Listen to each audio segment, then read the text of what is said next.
Greetings, fellow RotoBallers. Welcome back to the Checkdown. It is Week 10, and this is our Boom Bust edition for your fantasy football needs and wants. My name is Joey Christopoulos at Joey Sports Guy. My co-host, Tidy Guy, Dave Rispoli. What's up, Dave? Hey, Joey.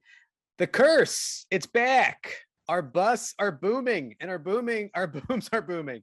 We're just a boom show. So again, if we talk about a guy, you got to start him because he's going to boom. You can't stop us from loving Dynamite, and thank you so much for checking out this video. Make sure you like it. Make sure you comment and add your questions down below because we're going to try and help you fit in the most bang for your buck on your fantasy team this week in Week 10. And again, you know what? Here on Boom and Bust, a lot of these guys, they're probably going to be in your lineups no matter what. So we're just trying to tell you and get you ready for, hey, is this one guy going to explode this week, or is the must-start guy going to maybe disappoint you possibly, and prepare yourself for that possible disappointment? So Dave, let's dive right into it. I'm going to throw out my first boom of the week.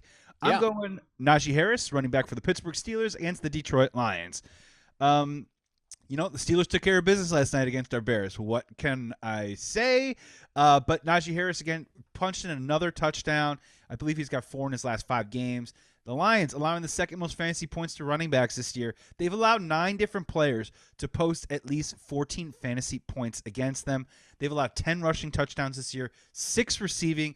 Najee, 83.6 rushing yards over his last 5 games, 111.6 all-purpose in that span. And here's my favorite stat, Dave, 23.75 carries his last 4 games. It's bell cow territory. Offensive line is starting to gel in Pittsburgh. This is a game where hopefully the Steelers can get up big on the Lions and just run out the clock. I think this is a Najee Harris game. Of course, he's in your lineups. I just think he booms big time in Week 10. Love the call, Joe. Najee Harris looks very good and very hard to tackle. Yes. Let's move to a wide receiver who I think is going to boom this week, Joey. Physical comedy.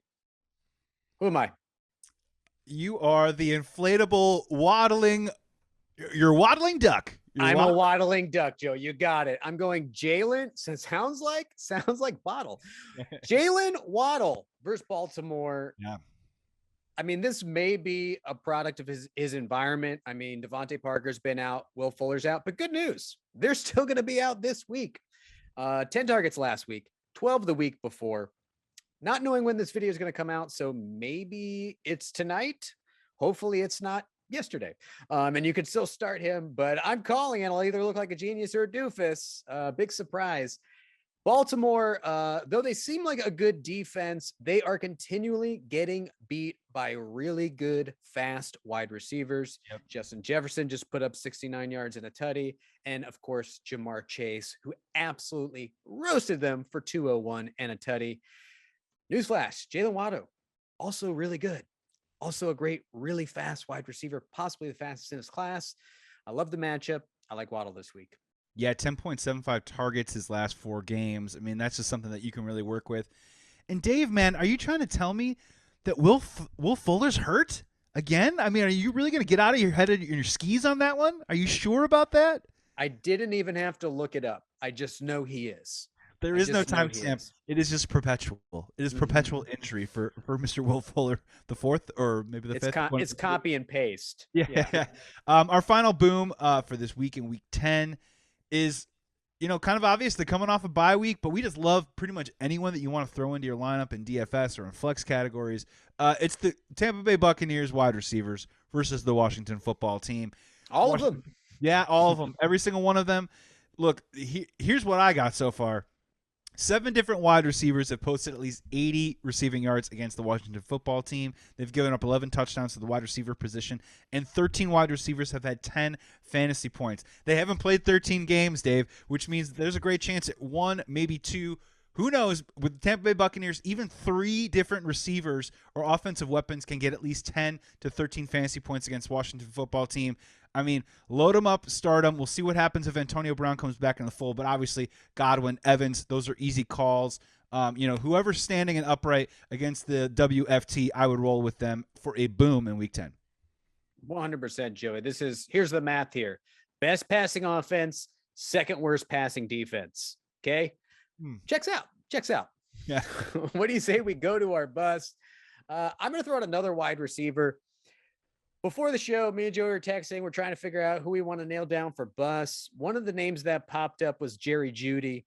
Started looking a little more into it, and we're going to pivot to Sutton, Cortland Sutton. Maybe all the Broncos wide receiver. I want to pinpoint Cortland Sutton for this reason.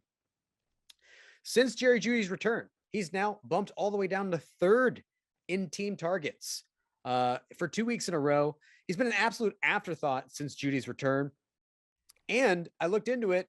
It turns out, for some reason, opposing defenses since Jerry Jeudy's returned have decided to put their top corner on Cortland Sutton, not Jeudy. It was Diggs who was shadowing Cortland Sutton. So Eagles up this week. I could absolutely see Darius Slay shadowing Cortland Sutton, if not all of the game, for a majority of the game. And honestly, I think Teddy Bridgewater is going to be forced to look elsewhere. And we talked about it in our last show, our QB tight end start sits. This game just sets up to be a run-heavy game. The Eagles are leading the league in rushing percentage by a 10% margin, and Broncos are 12th. So this could be a clock chewing type game. Try and say that after a couple Bloody Marys. You almost said the bad one. You almost said the bad version of that, Dave. So we're very, very happy that you didn't do that. We're not bleeping that out. I'm right there with you. I'm a Jerry Jeudy enthusiast. Now that he's back, I mean, you think his value might go like this. Cortland Sutton might still suffer. And, of course, then when they went deep, that was Tim Patrick making that pass. You know what I mean? Catching that pass last week. So he's got to deal with that too as well. I'm with you on that bust for sure. My final bust is I'm going DeAndre Swift versus the Pittsburgh Steelers in Week 10. Now, look, Swift has become a surprising RB2 in a terrible offense, right? And a lot of it has come with his two-way ability. He's still kind of splitting carries with Jamal Williams when healthy, but in the passing game is really when he's been able to bring up his fantasy value. And that's the problem.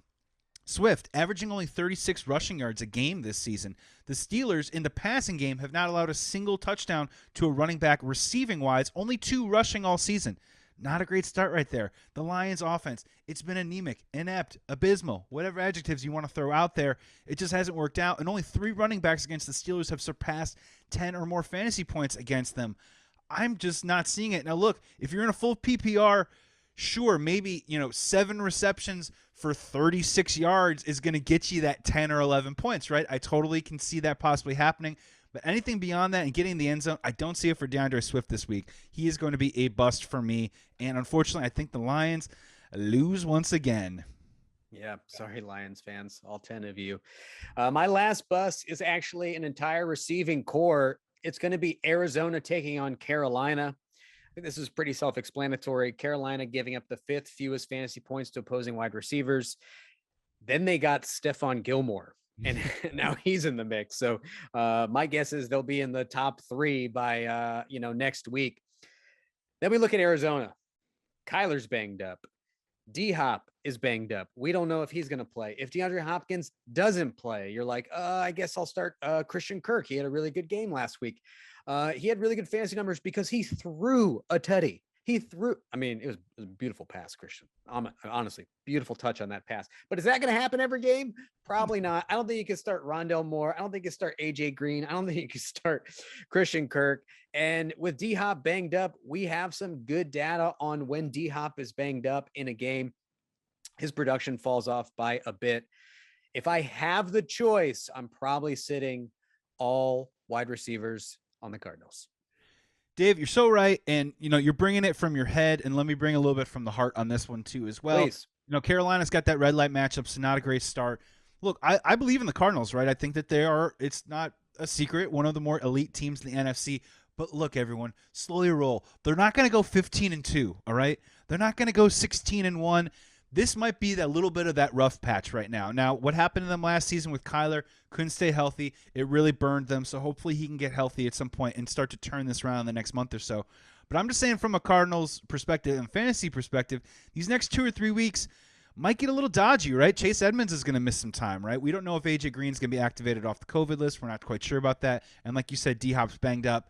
They're a good team, powerful, dynamic offense, but this might be that lull, right? And this might be that time where they just maybe lose a game or 2 or, maybe just try and maybe hold Kyler back a little bit just so he can try and get healthy.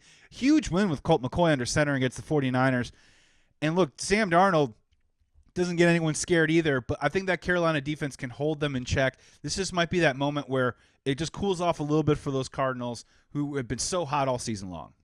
Yeah, Sam Darnold just dishing out pick sixes to any team who wants it. Oh, and real quick, hey Matt Rule, thanks for taking Sam Darnold over picking Justin Fields in the draft. Us Bears fans, we appreciate that, and your gift basket, it's on the way. Dave, before we get out of here, man, let's do a life boom each, and then we'll do a life bust each. Do you want to go first with your life boom? Sure, I'll go ahead and give you both my boom and my bust if you don't mind, because they kind of piggyback off each other. Like the same thing. Yeah, depending on when you're watching this, but it's probably already passed. But the day we're filming it today is actually my wedding anniversary. Me and my wife have been married 2 years now. So I just want to say I'm a lucky, lucky man, and I absolutely love you. My bust is my wife doesn't watch the show. Okay. So I'm talking to nobody. She doesn't even watch the freaking show. So, you know what I mean? It's like 2 years married to me. Can't take 15 minutes out to watch a fun boom bust video, and she plays fantasy. So It's my calling you favorite. out because I'm calling her out because She's not going to watch. She's not going to know. We can say anything right now. Well, What are you we gonna can do whatever we want. What are you going to do, Joe? No, I love it. My wife also indulges in fantasy as well, gets super wrapped up into it. And then we make these calls and these predictions on the show.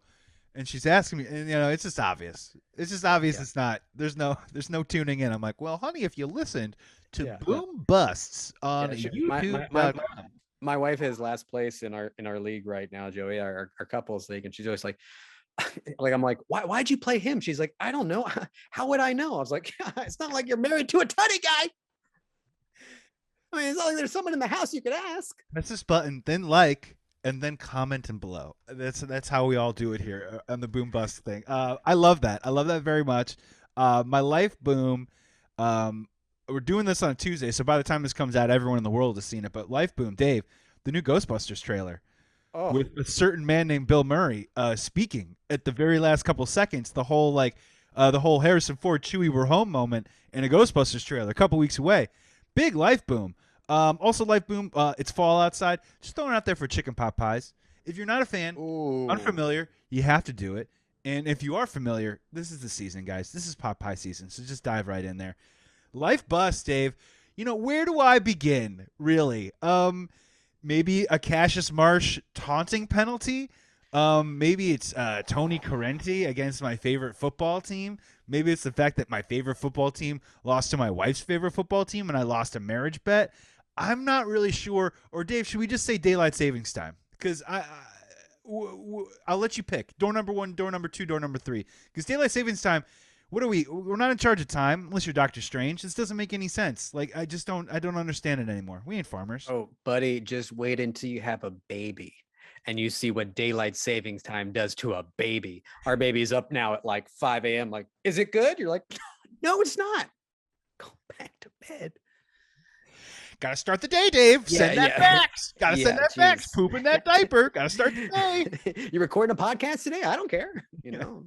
Okay, thanks. Sun's not out. Doesn't matter. Don't worry. Sun won't be out pretty soon anymore either. I don't know. I just don't get it anymore. It doesn't make any sense. We already have time zones, and then we throw another wrench in it right when we're all about to get like seasonally depressed. It just doesn't make any sense to me. Well, Joe, we haven't seen it yet. I'm gonna call it again. You guys, listeners, great questions below, but somebody put a life boom and bust. I want to know how you guys doing. Give me a life boom and bust down in the comments. We love to see it. Or fantasy related questions still here for you to win that league. If we can fix your fantasy team, we can fix your life. It's that easy of a jump. It's that easy of a leap. It's actually probably easier to fix their life, to be honest. I mean, Benjamin scoring touchdowns. What are we gonna do? What are we gonna do? Zacharias, Olamide Zeki. Yeah. We didn't see Cooper Rush coming, but we did see your passive aggressive feelings of resentment and anger towards your family members. So we can work through that one probably quicker than we can, Benjamin falling into the end zone. Dave, that'll do it, man. Week 10, boom busts. Joey Christopoulos at Joey Sports Guy. Dave Rispoli, Tutty Guy. Great show, man. Super fun, Joe, and look forward to next week. I mean, we got seven more weeks before before it's done. Halfway through, one more month to go before the playoffs come around. I mean, if anyone's sitting at what 5, 6 losses right now in their fantasy season, you can't lose too many more of those, right? So I'm so glad you guys are checking out this show, and hopefully we're helping you stave off elimination and get you a little bit closer to the playoffs. Remember, like this video, comment and question below because we're going to be there to answer all your questions for you. Thank you so much for checking out the video, guys. We'll see you next week. Also, check out our QB and tight end start sits video that came out just a couple of days before. And hey, go win that league. Have a great week. And go eat a pot pie while you're at it.